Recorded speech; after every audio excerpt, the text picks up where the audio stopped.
gavana tai. Gavana.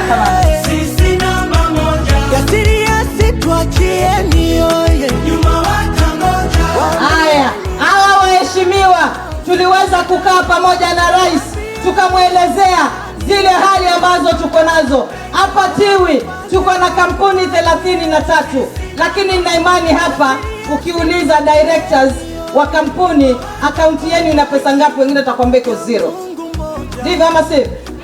Nalemba. Na hiyo ni kaunti nzima, kampuni ziko sasa hivi zaidi ya 400.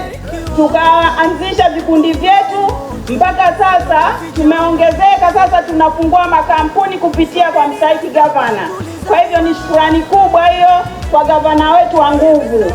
Na nimshukuru Mheshimiwa Chikosi kwa sababu tayari ndani ya Matuga zile kampuni ambazo tumeziunda, mbali ya kupatiwa kazi na county government, CDF ya Mheshimiwa Tandaza ameanza tayari kupeana tenda kwa hizi kampuni. Sisi tunajivunia kwamba kikundi chetu kimeweza kupata kandarasi 3.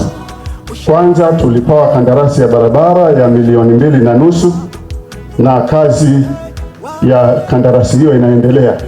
Pili, tumepewa kazi ya agricultural piloting project ya shilingi 50,000. Tulikuwa tunanunua vifaa ili kundi la watu wakulima waweze kufanya majaribio.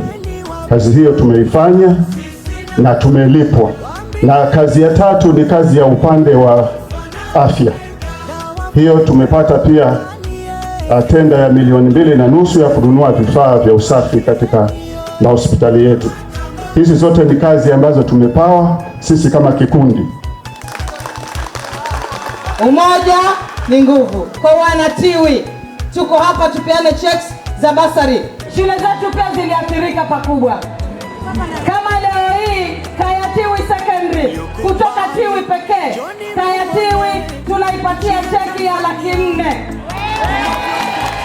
$400,000. Wameenda national school, wengine wameenda university na wamemaliza, na wengine sasa hivi wana barua. Senani hata ile kutekea shilingi 10,000 sio kazi hilo. Tulizaliwa na hivi sasa tumekuwa kwa kuiongoza Tanzania duniani kote wanajua. Sasa wameungana kukishusha hichi chama.